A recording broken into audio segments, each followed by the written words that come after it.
I'm a 27-year-old woman hitched to Jake who's 29 for the past 4 years, though we've been in each other's lives for 8. Half a year into our relationship, Jake introduced me to his clan. While most of them gave me the thumbs up, his mom Karen, who's 55, didn't share the sentiment. Karen has always been a bit off with me. It's clear she's not my biggest fan, and she's made no secret of it. Though she's never been outright nasty, her strategy has been more about avoidance and minimal conversation whenever I'm around. Last week, with Jake out of town on a business retreat, a total digital detox kind where phones and outside communication were off limits, I was riding solo at home. We all knew reaching him would be impossible for a few days. Then, on day 4 of his absence, Karen made an unexpected appearance at my doorstep. But she wasn't alone. She brought along 2 kids, both under 10, faces I had never seen before, who remained silent throughout their visit. Describing her visit as a mere drop-by would be understating it. She persistently rang the doorbell until I reluctantly swung the door open. Karen stormed into my house, 2 silent kids in her wake, and exited just as furiously. I scrambled to intercept her, desperate for some explanation about this bizarre intrusion.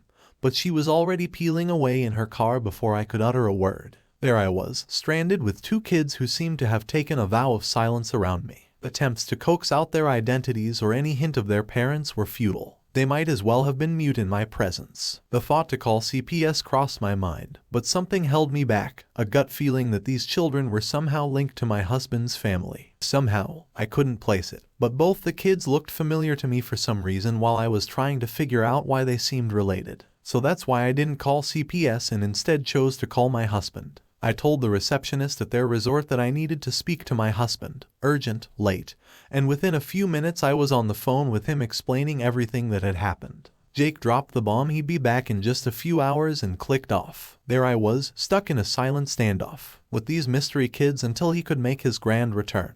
The retreat wasn't a million miles away, just a 4-hour drive from our place. Those hours stretched on forever, with the kids doing their best to pretend I was invisible, while I kept my eyes glued to them, not daring to even think about a bathroom break. No way was I going to lose sight of them, not even for a second. The moment Jake walked through the door, I pulled him aside, spilling everything about how these kids were giving me the silent treatment, whispering secrets to each other but not breathing a word to me, careful enough to not let me overhear a word. This was very weird and secretive behavior from 2 kids, so I was feeling very paranoid and was on the verge of calling CPS, but Jake stopped me and told me that he called his mother over to explain. So whatever we needed to do, we could do after we confronted Karen. I had been trying to get through to Karen the entire time I was at home, but she'd been ignoring all my calls. However, when Jake had called her half an hour before he reached home, she'd answered and had told him that she'd come over and explain in a while. So after around an hour, Karen arrived once more,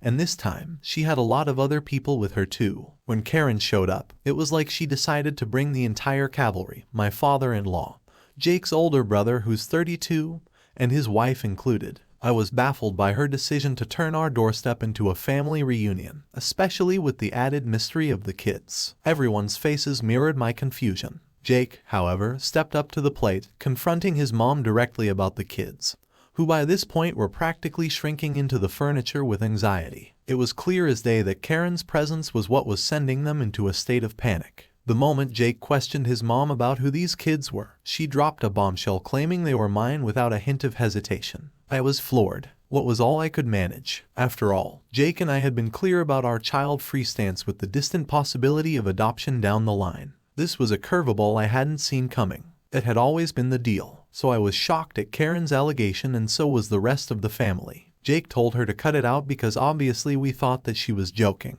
But she doubled down on what she said and started off with some completely fictional story. Apparently 3 weeks ago, she'd be in contact with by some random man who told her that I was his ex-girlfriend. I've been dating this guy for years and even had 2 kids with him during the course of our relationship. But once I got married, I cut him off and abandoned those kids as well before ghosting him. Now that he'd found me after several years of stalking, he tried to contact me.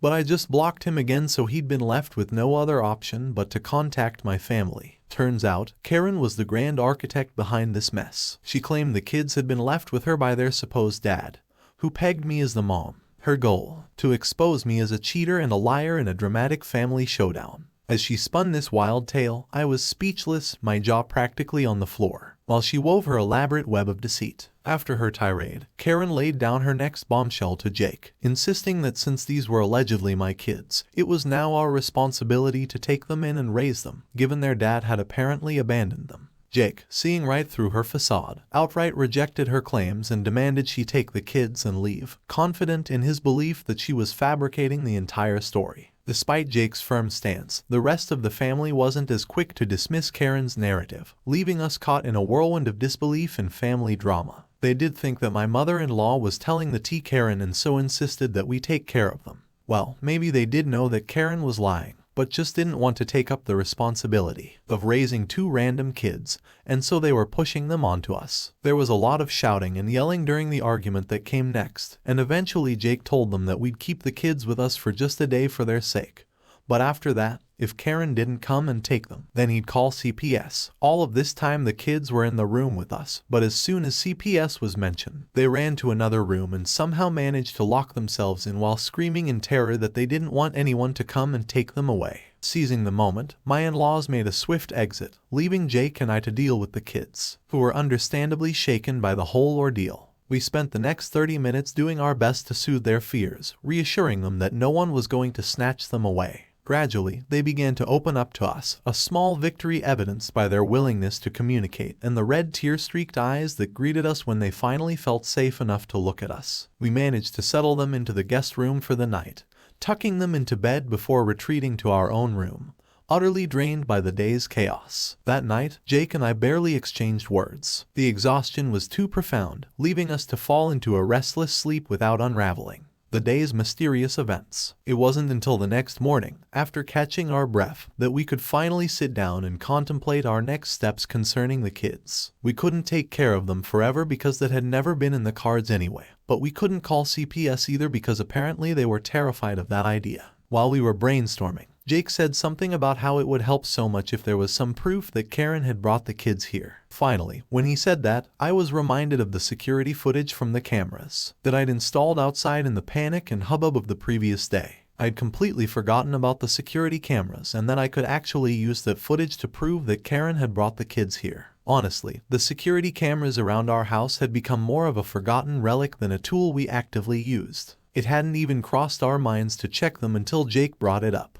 With a sudden spark of remembrance, we scrambled to our laptop, eager to sift through the footage for any clues to this bewildering situation. What we discovered on playback was nothing short of shocking. The video captured Karen, cold and deliberate, exiting her vehicle with the two children in tow, forcefully leading them to our doorstep. It was then that the unexpected unfolded. One of the kids, the younger one, attempted a desperate dash for freedom, squirming to escape Karen's grasp. However, she quickly reasserted her control, not merely pulling him back, but shaking him with alarming violence. The older child, witnessing his siblings' harsh treatment, stepped in, pleading for Karen to cease her actions. In response, without a moment's hesitation, Karen turned and delivered a sharp slap across his face. The footage laid bare a disturbing display of aggression, far removed from the misunderstanding we had hoped might explain the day's chaos. I gasped because the slap looked like it had hurt, and it finally made sense that they were cowering in fear when they saw Ruth in the house once more,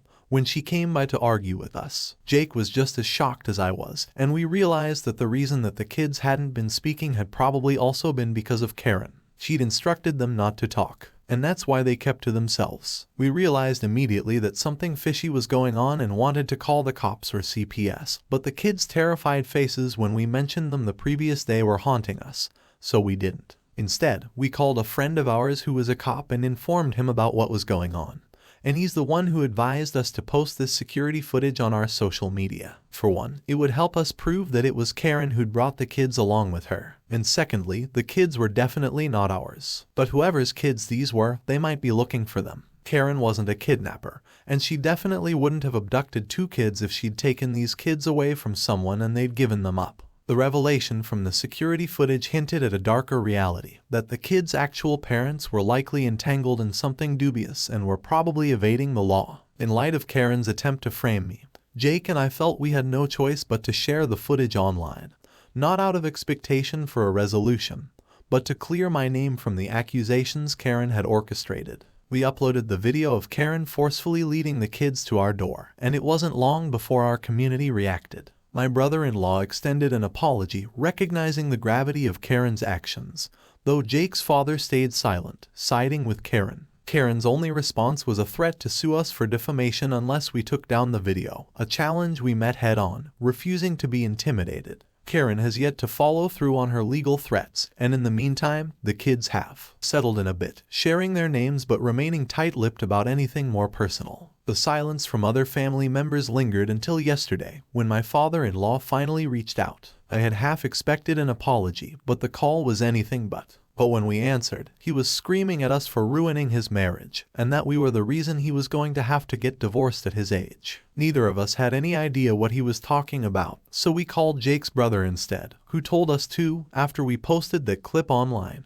Karen and Jake's dad had been fighting like cats and dogs every single day, and things have finally come to a head. Yesterday, when Ruth and her husband had yet another fight, at the end of which Karen told him that she wanted to divorce now. She'd even left the house and gone somewhere else to stay for a while, but hadn't told anyone where she was now. My father-in-law was pissed at us for some reason because he thinks that us posting the footage is what led to all these fights. Air to air for posting the footage of my mother-in-law dropping to unknown kids at my doorstep after she accused me of cheating and said those kids were mine. Update 1. Hey everyone, so big update here. We finally found out who these kids really are and why exactly. My in-laws are getting divorced. It's crazy for Jake and I right now, and I'm hoping saying this out loud might help me make sense of things. Turns out the kids are indeed related to Karen, but not in the way anyone expected. In a twist straight out of a soap opera, it was revealed that Karen had an affair early in her marriage, leading to a pregnancy. Following the birth, a paternity test confirmed the child was her affair partner's, not her husband's. Karen persuaded her husband to put the baby up for adoption under the guise that she couldn't handle raising a third child at nearly 30, with her having been 28 at the time.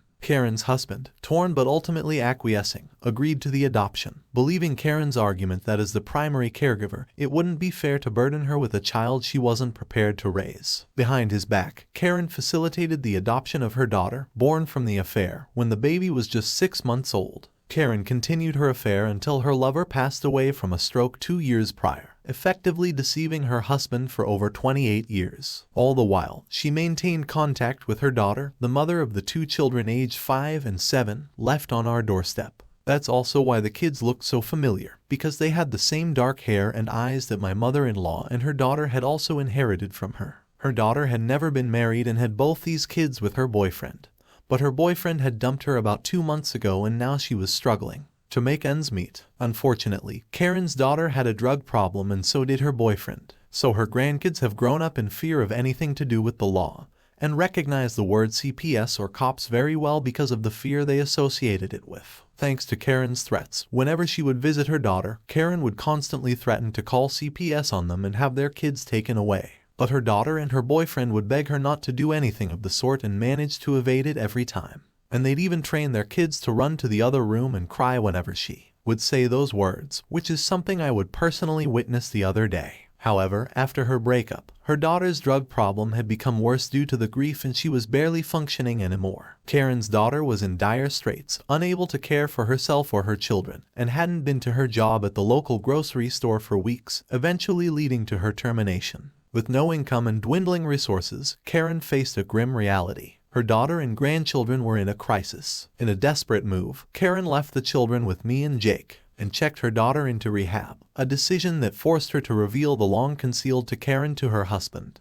She needed his financial support for her daughter's treatment, yet she had no funds of her own. The revelation sparked a fierce argument between Karen and her husband, during which harsh words were exchanged. Despite the conflict, Karen declared she would manage the rehab expenses without burdening him and announced her intention to divorce. In the aftermath, she took refuge with Jake's older brother, her whereabouts kept secret from us until now. She extracted a promise of silence from him, aiming to keep her estranged husband in the dark a little longer. Karen, now separated from her husband and living with her stepson, is said to be in a state of profound emotional turmoil, grappling with the consequences of her actions and the unraveling of her family's fabric. It's been almost 4 days since she's been living with them, and they've been lying to Ray's dad because they don't want him to find out. Karen has told them the tea Karen as well, which is how we found out. because Jake's brother finally broke up today and ended up telling us the tea Karen about the kids and even showed us pictures to prove it. My father-in-law has been miserable ever since Karen left, and Jake has been visiting him every day to make sure he's alright.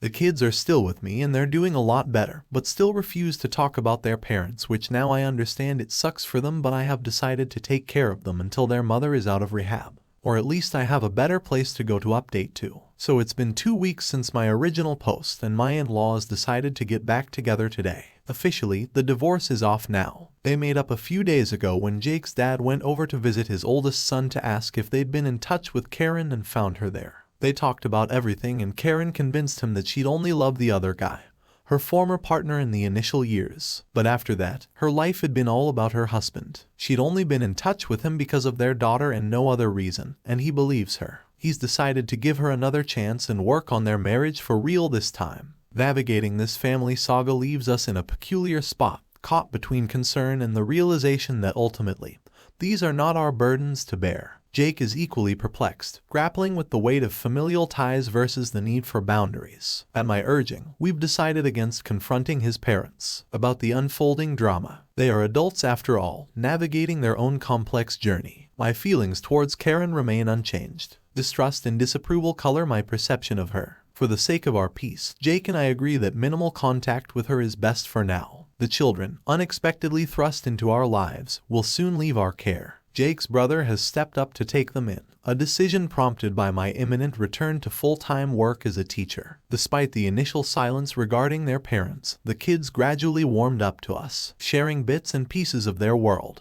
Their chatter and laughter have filled our home, offering glimpses of comfort and safety we hope they felt in our presence. As they prepare to leave, it's bittersweet. We didn't anticipate how much we'd grow to care for them, nor how much we'd miss their lively spirits. I trust Jake's brother. They're good people, but a little too naive for their own good. I've made them promise not to leave the kids alone around Ruth, and they agree because the way she lost her temper with the kids that day. She dropped them off at my place was scary to watch, and had their biological mother been around to take care of them, she probably would have called the cops on Karen for the way she'd been treating those kids. We've been trying to familiarize the kids with Jake's brother and his wife for a while before they move in with them, and it's going well so far, so we hope that it continues even after they move out. Update 3. Hey everyone, the kids have been living with my brother-in-law and his wife for a week now, and they're doing relatively well. They've started going to the public school nearby too, and are a lot happier and more bubbly than when they first arrived. My sister-in-law was a stay-at-home wife before, so she's also quite happy with this new arrangement.